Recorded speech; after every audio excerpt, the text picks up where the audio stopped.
What's going on, C's fans? I am your host of Celtics Today, Allie Barefoot. Producer Trace is right here to my left today, and we got a jam-packed show for you guys. First off, we're going to give you a nice update on Kristaps Porzingis injury, something we've all been dying to know about, and Jaylen Brown actually spoke out following the Indiana Pacers loss when they lost by 10, knocked him out of the in-season tournament, and I think there's a lot of insight there that will help the C's prevent this from happening moving on. But first, we all have to check out our favorite player from Latvia and see how he is doing. Well, he did give an update on his Instagram story. Don't freak out if you can't read this because unless you speak his language, none of us can. That is okay because we do have Chris Forsberg, who is on Twitter, who translated it for us. And basically on his Instagram story, Kristaps Porzingis put on there saying, "I'll be lined up for the next game."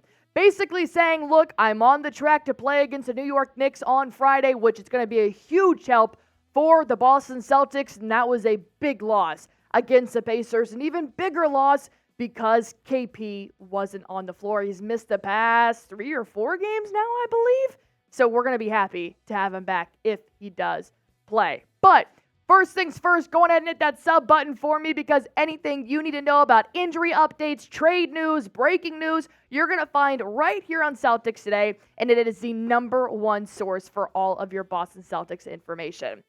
Now, like I said, Porzingis is on track to be able to play on Friday, and he was seen scrimmaging at practice this week, which is always a good sign. The only team I'd want to go up against at practice is the Boston Celtics. And clips actually did show KP is going down low in the post. He's doing some pick and pop game. Not necessarily hitting all of his spaces, but you can take one step by a time. And anything he's doing that's going to progress for his injury update, I am all for. So overall, nothing crazy happening here at practice because it is just practice. And you don't want to hurt the guy any more than he already is.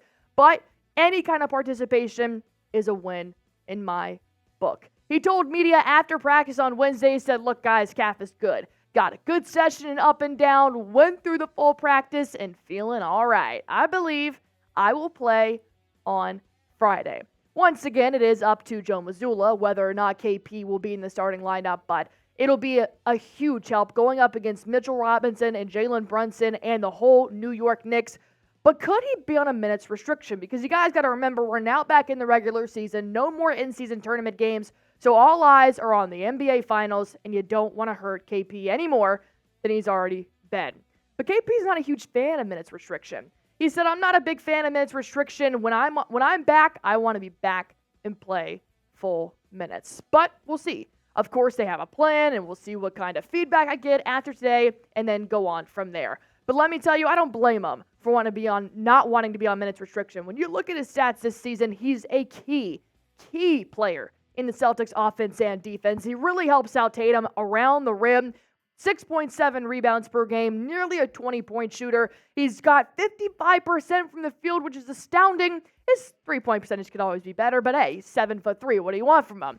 Overall, do you guys think KP is going to come back better than ever against the Knicks? Minutes restrictions or not, full participation or not, do you think KP could go more or less 18.5 points against the New York Knicks? You know he loves to pop off against New York's home team. So go on ahead and type down in the comments, type M for more, type L for less. While you guys are doing that down in the comments, I'm going to bring up what Jaylen Brown had to say about the loss versus the Indiana Pacers.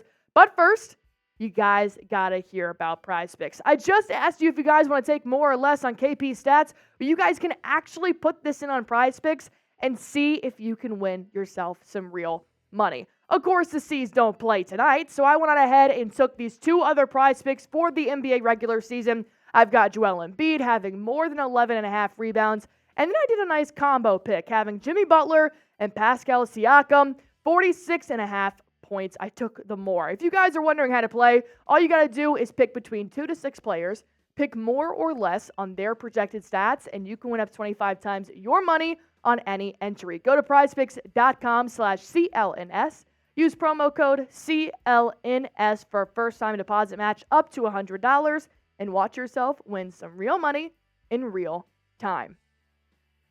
You can only talk so much about a loss to the Indiana Pacers, but this one stung. And Jaylen Brown, he felt that. So did JT. JT said, I'm mad. I'm pissed. I wanted to go to Vegas. I wanted to win that money and have that chip.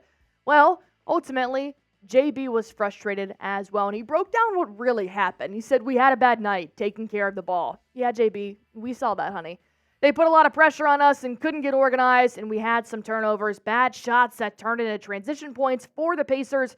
We got caught up in the rat race. We should have settled down a little bit, and we didn't in the third quarter, and that was the game. It's a combination of poise from our guys, getting to our spacing sometimes in those environments, like a playoff environment. You have to remain poised and stick to the game plan.